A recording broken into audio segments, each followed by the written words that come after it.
Esta es nuestra primera clase de patología celular, donde vamos a tratar los aspectos de la adaptación celular. En la foto estamos viendo al señor Rudolf Virchow, que es el padre de la patología. La patología se encarga del estudio de los cambios estructurales, bioquímicos y funcionales que ocurren ¿dónde? En las células, en los órganos y tejidos afectados por enfermedades. Mediante la patología explicamos con detalle los motivos por los que los signos y síntomas son manifestados por un paciente enfermo. Además, ofrece una base racional para la atención clínica y el tratamiento de las afecciones. Tradicionalmente, este estudio de la patología se divide en patología general y sistémica. La patología general se ocupa de las reacciones habituales de las células y los tejidos ante un estímulo lesivo. Tales reacciones a menudo no son específicas de los tejidos. Por ejemplo, una inflamación aguda que se produce en respuesta a infecciones bacterianas determina una reacción muy similar en la mayoría de los tejidos. En cambio, en la patología sistémica, ¿qué vamos a ver? Vamos a examinar las alteraciones y los mecanismos subyacentes en las enfermedades específicas de los distintos órganos, como por ejemplo un infarto de miocardio. Los 4 aspectos básicos del proceso patológico que configuran la esencia de la patología son la etiología. La etiología nos indica la causa de la lesión. Los factores generadores de enfermedades son muy numerosos, pero pueden agruparse en 2 categorías fundamentales: los factores genéticos y los factores adquiridos. Tenemos que saber que la mayoría de las lesiones son multifactoriales, donde se mezclan los efectos desencadenantes externos en personas genéticamente sensibles. La patogenia.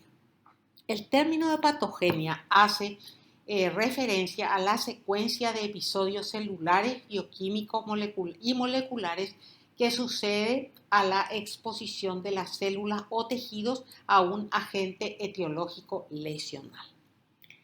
Luego tenemos los cambios morfológicos. ¿Qué son los cambios morfológicos? Son las alteraciones estructurales de órganos y tejidos característicos de la enfermedad, que los vamos a ver por la macroscopía, la microscopía óptica, la microscopía electrónica. Consecuencias de estos cambios morfológicos lleva a cambios funcionales que van a generar las manifestaciones clínicas de la enfermedad y van a condicionar su progresión. En este esquemita nosotros estamos viendo las etapas de un deterioro progresivo que puede ocurrir cuando una célula, tejido u órgano está sometido a diversos tipos de agresiones o estímulos patológicos. Podemos tener una adaptación, podemos tener una lesión reversible o una lesión ya irreversible con muerte celular. Acá nosotros tenemos otro cuadro que nos indica las respuestas celulares al estrés y a los estímulos nocivos en fases. Fijémonos de arriba a abajo nuestros rectángulos coloreados. La célula normal es capaz de satisfacer las demandas fisiológicas manteniendo un estado de equilibrio. Ese estado de equilibrio se llama homeostasis. Cuando esa célula es sometida a un estrés, por ejemplo, entonces esa célula tiene respuestas funcionales y estructurales reversibles denominadas adaptaciones, ¿verdad? Y frente a esos estímulos desarrollan estados nuevos de equilibrio alterado en los que la célula consigue sobrevivir y además mantiene su función. Estas lesiones adaptativas, que es lo que va a tratarse en este capítulo, pueden consistir en un aumento del tamaño de la célula, que se llama hipertrofia, un incremento de su número, hiperplasia, la disminución de su tamaño y de su actividad metabólica, se llama atrofia, o un cambio en el fenotipo de las células, cambio llamado metaplasia. La adaptación es posible que cuando la agresión es eliminada, la célula recupere su estado original sin sufrir consecuencias perjudiciales. Fijémonos ahora en el estímulo lesivo que actúa sobre esa célula y va a producir una lesión celular o, por ejemplo, una célula adaptada que ya no puede seguir adaptándose, entonces va a la lesión celular. Esta lesión celular puede ser leve y transitoria y vamos a tener una lesión reversible.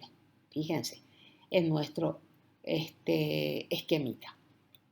Esa lesión reversible, en donde la célula no ha muerto, cuando es liberada de ese estímulo patológico, puede volver a ser una célula normal con homeostasis conservada.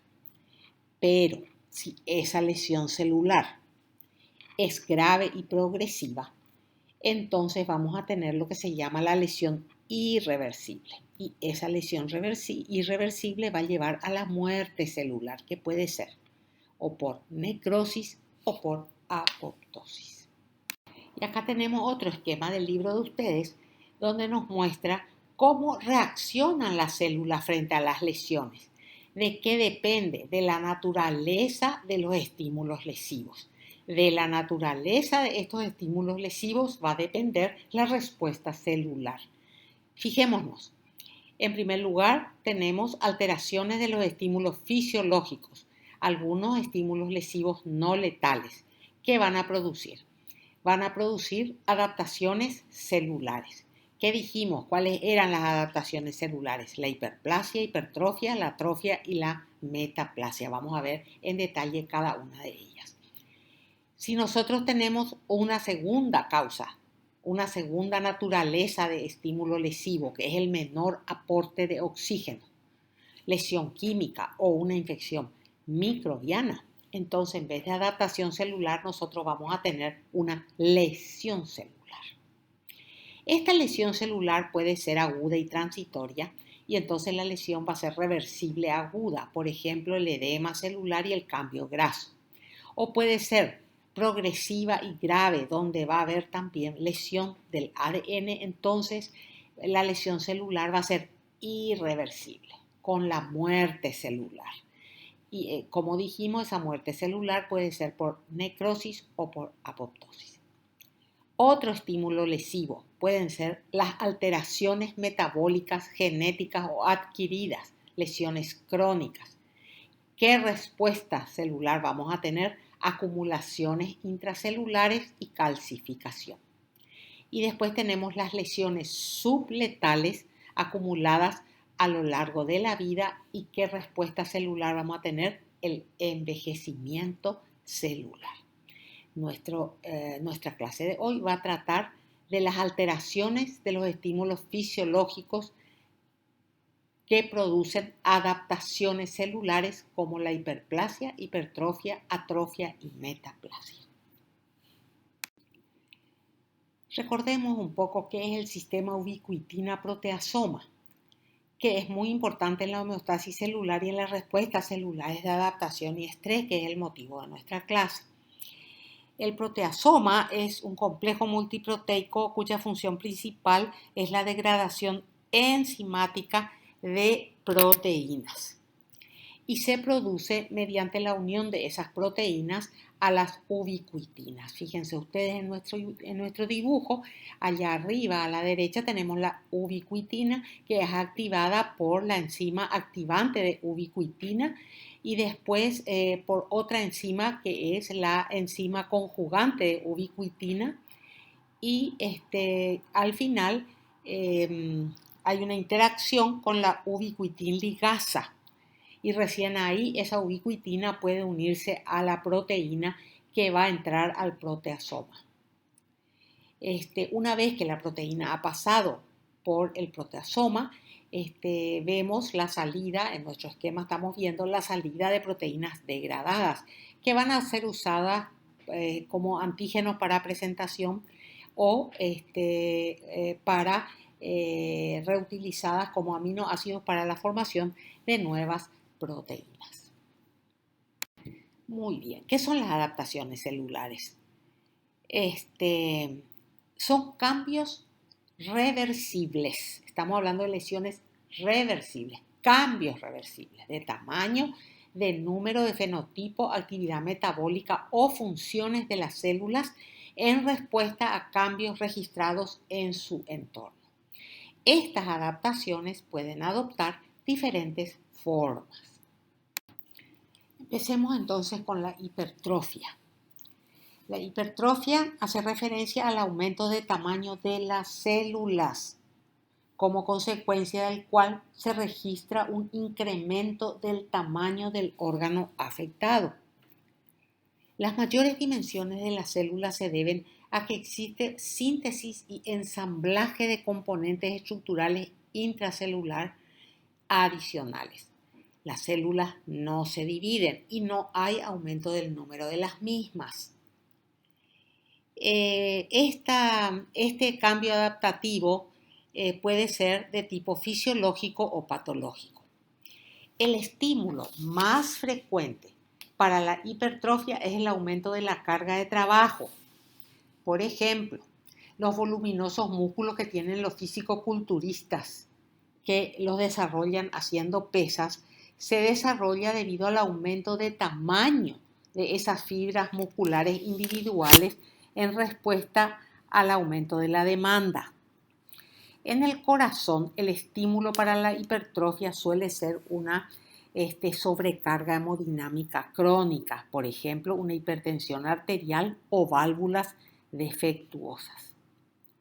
En ambos tipos de hipertrofia, en el tejido, en las células musculares, hay más proteínas y aumentan el número de miofilamentos y con ello que logran incrementar la fuerza que cada miocito va a generar, por lo que son mayores la fuerza y la capacidad de trabajo del músculo en su conjunto.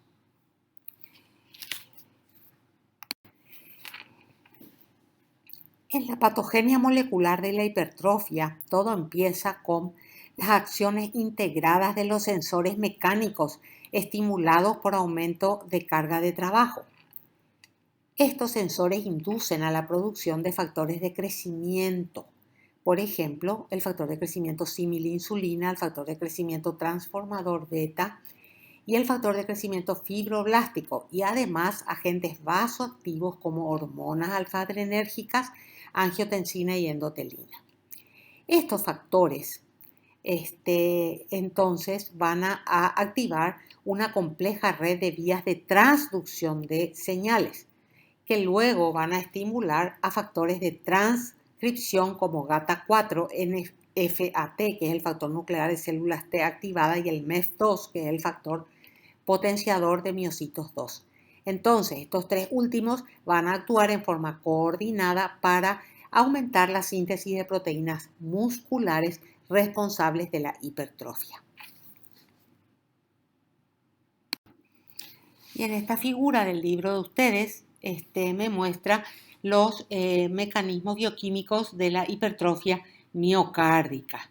Es lo que estuvimos viendo, ¿ven? El sensor mecánico que estimula a los agonistas y a los factores de crecimiento, que estimulan las vías de transducción de señal, los factores de transcripción, que a la larga van a producir síntesis de proteínas contráctiles, producción de mayor cantidad de factores de crecimiento y la inducción de genes embrionarios fetales que van a producir un mayor rendimiento mecánico y una disminución de la carga de trabajo.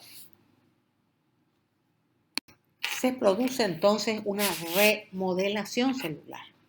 Hay una degradación proteosómica de ciertas proteínas que no van a contribuir en forma específica a las necesidades en la hipertrofia.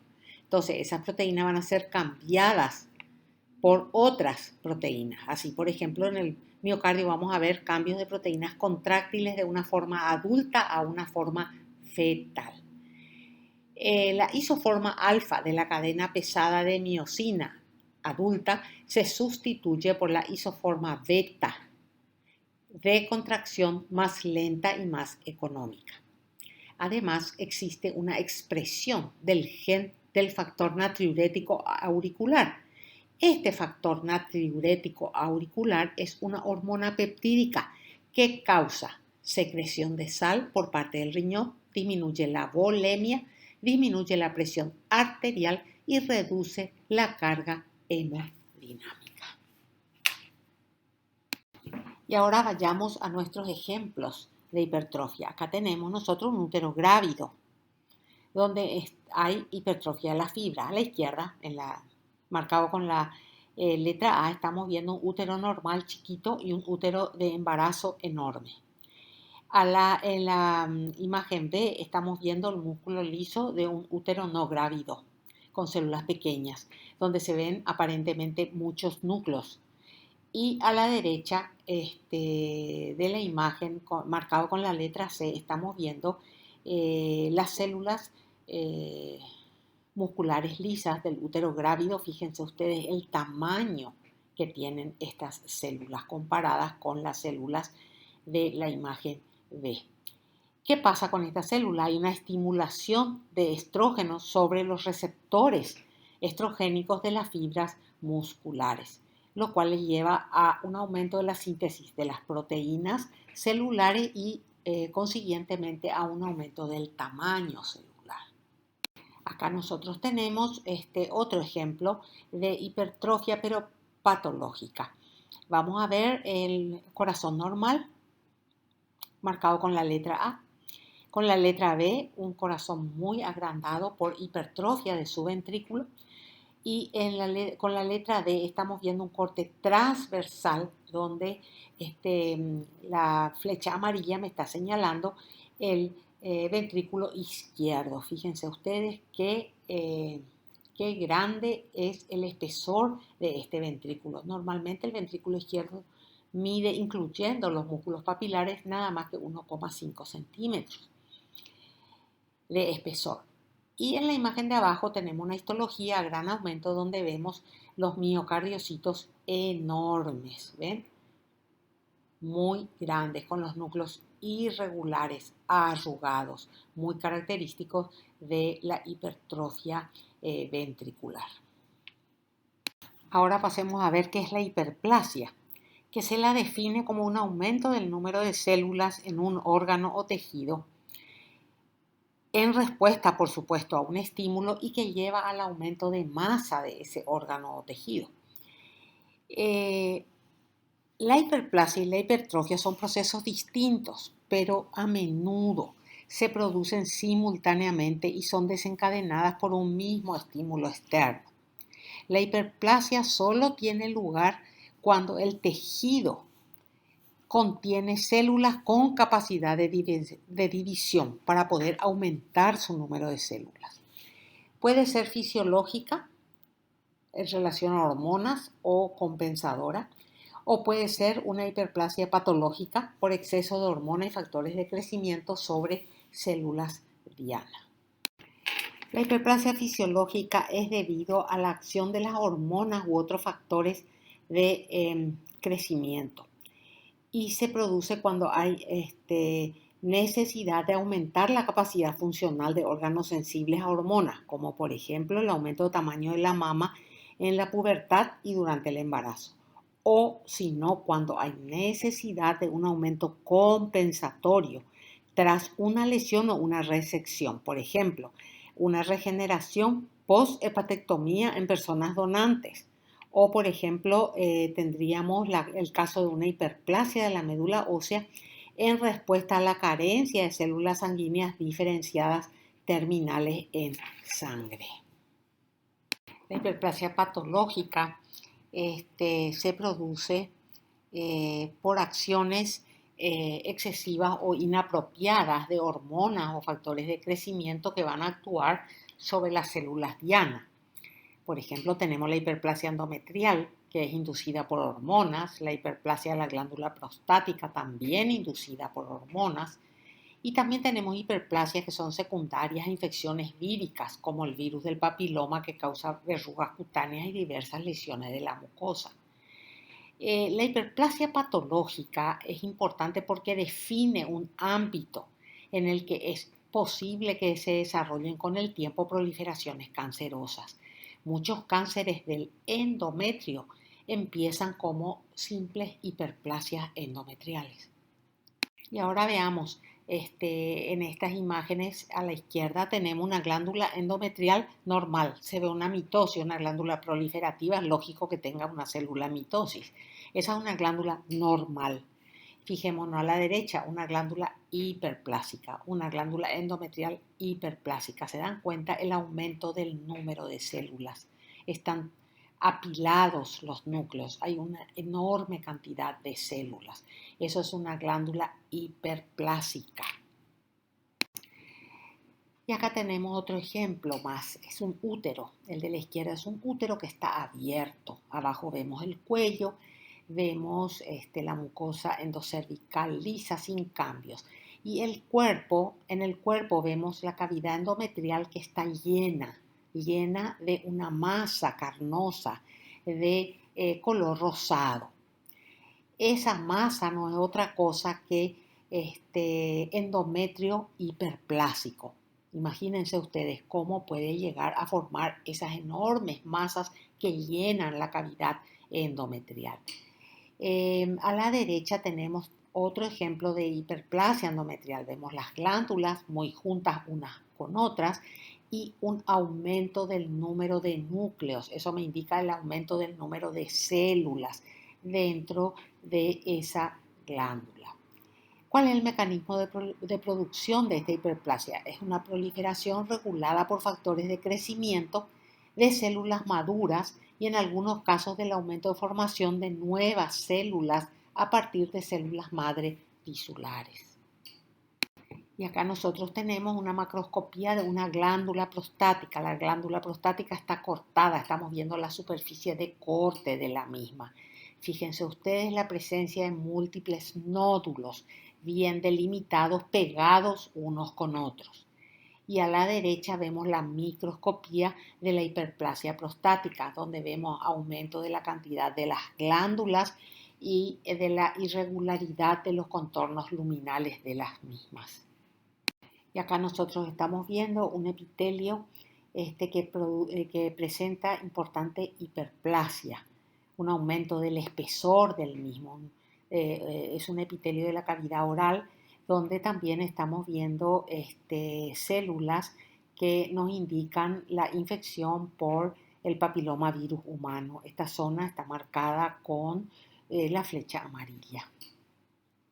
Y acá nosotros tenemos dos cortes de médula ósea. La médula ósea de la izquierda es una médula normal en reposo, con abundante cantidad de adipocitos. Y a la derecha es una médula ósea hiperplásica muy activa.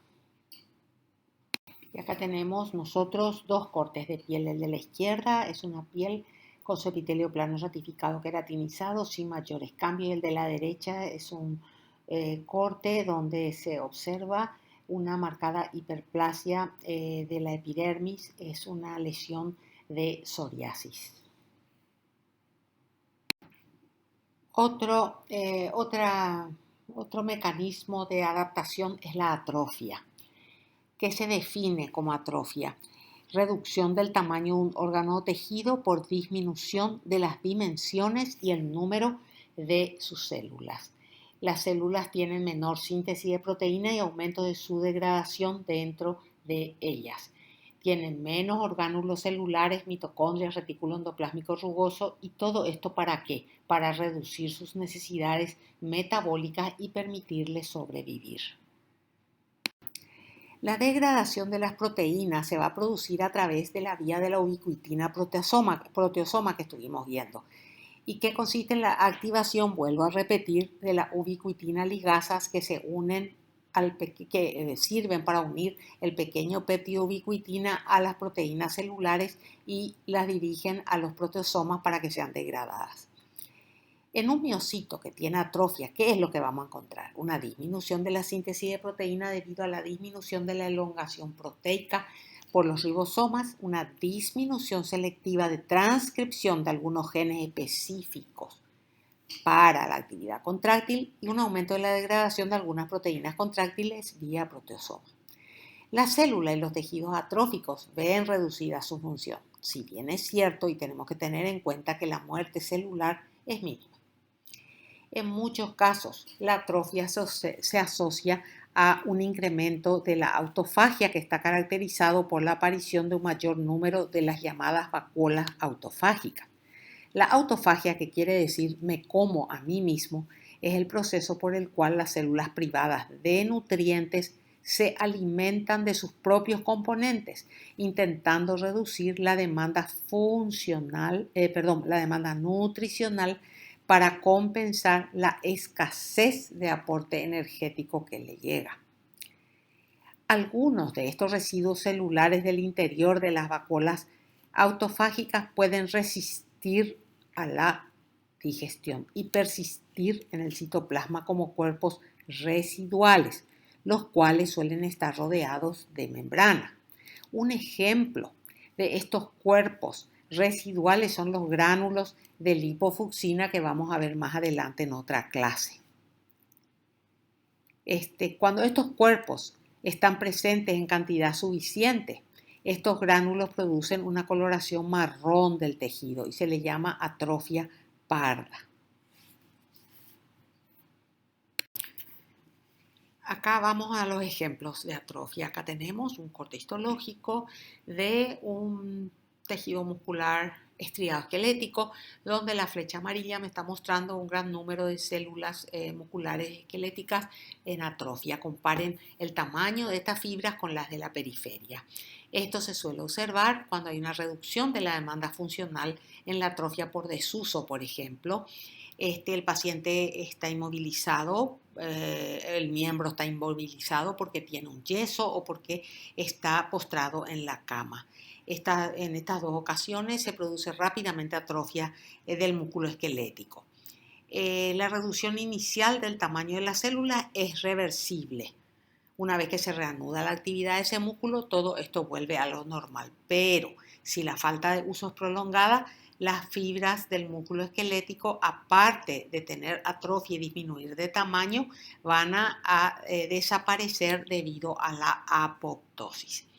También estos cambios podemos ver en la pérdida de la inervación, lo que se llama atrofia por desnervación.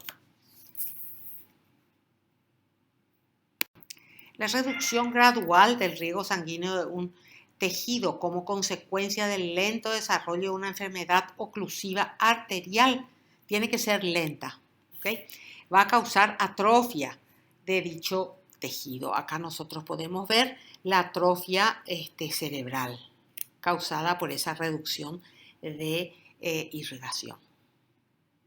La pérdida de estimulación endocrina con la interrupción de señales tróficas llevan a atrofia. Acá, por ejemplo, nosotros tenemos a la izquierda un endometrio proliferativo normal que ustedes ya conocen por histología.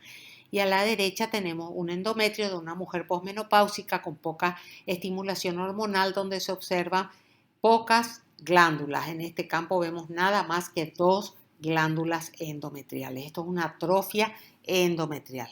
Falta de estimulación estrogénica.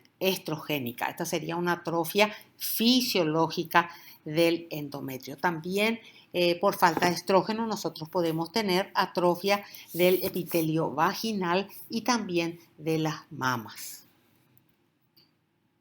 Muchas veces la injuria crónica, la inflamación crónica de larga data lleva a atrofia de las glándulas. Acá, por ejemplo, tenemos un corte de una mucosa gástrica donde hay atrofia glandular secundaria a una gastritis crónica.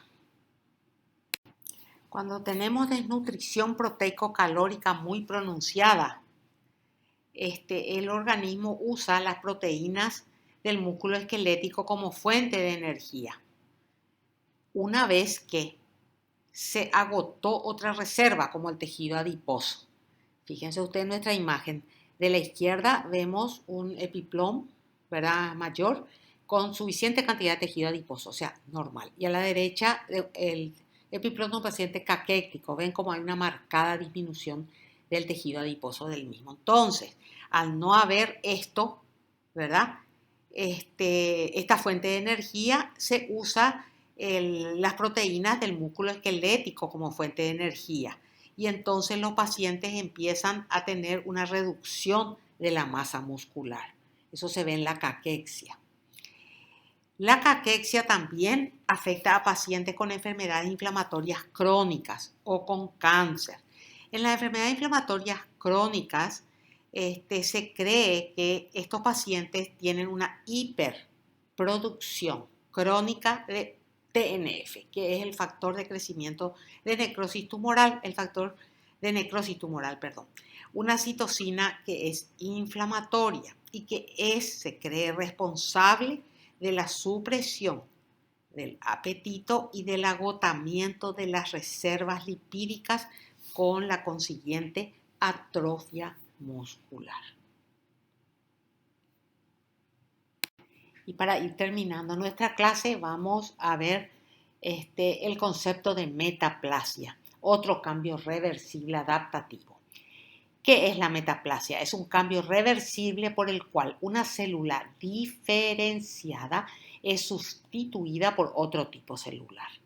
Es el resultado de la reprogramación de células madres que existen en los tejidos normales o de células mesenquimáticas indiferenciadas presentes en los tejidos conjuntivos.